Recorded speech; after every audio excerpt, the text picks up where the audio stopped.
Now you might be wondering to yourself, why am I starting this review of the 2010 Lincoln MKT in the dark? That's because some of the best features of this car are seen at night. For instance, the mood lighting that this car has. If you'll look down, you'll see that the cup holder has different colors. It has this cool blue, or perhaps this funky shade of red, which is also reflected in the footwell. Or if you like that, you can go to a different shade of blue. There's also green, there's also violet, and the mood strikes so you can turn it off completely. One of the fun things about this car is it'll suit the mood that you're in. Another cool feature of this car is that the lights swivel as you turn the steering wheel. Can you see them turn? I can.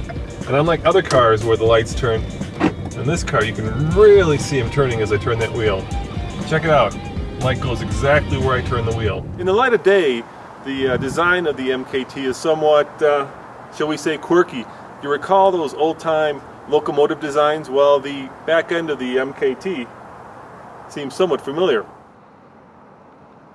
And while design is most certainly in the eye of the beholder, this Lincoln has about every modern convenience that a car can have nowadays, including the must-have self-opening rear tailgate. Ford used the Flex platform for the MKT, which is a great platform, but they sloped the back end to make the car a little bit more streamlined, which is not a good thing, especially when you try to look out the back with the headrest up. But on the plus side, the Lincoln MKT has a lot of really thoughtful features, like this privacy shade, and my personal favorite, the electric fold-down seat, which gives you pretty easy access to the third row of seating in the car. A great new feature of many new cars is that they have dual sunroofs, and this Lincoln does not disappoint. It has two massive sunroofs that let the sun shine in and give the car an open and airy feel. In most premium luxury cars nowadays, the sound system is pretty well sorted, be that a Mark Levinson or a Sony system, but in this car, the THX system sounds pretty darn good. Have a listen for yourself.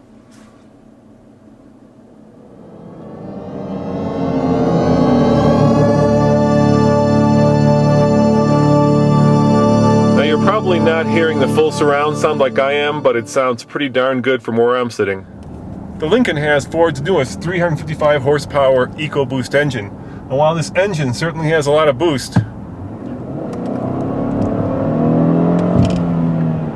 at 16.1 miles to the gallon, I'm not really sure if the eco is supposed to stand for ecology or economy. The Ford guys would say you're getting V8 power in a V6 engine, which is certainly more than true, but I think you're also getting V8 fuel economy. Here I am in a crowded urban setting, and this Lincoln has Ford's self-parking system, so let's see if it works better. Last time I tried this in the Prius, it took me about 3 times as long to do it using the parking system as it did manually. So here we go. I'm going to turn it on. Now it's actively searching. There's a space right there, so let's hopefully we'll see it. Here we go, here we go. Actively searching. Pull forward, it says. Pull forward, I'm pulling forward, pulling forward. Okay, stop, space found, put in reverse. Car is in reverse. Okay, no hands. Here we go. The car parks itself. The car is not beeping, unlike the Prius, which just was incredible. Oh, we are so close over there. Look how close we are. It's somewhat spooky, but caution, back up, but I'm in. Look at that. No problem, no hands. That was actually relatively painless.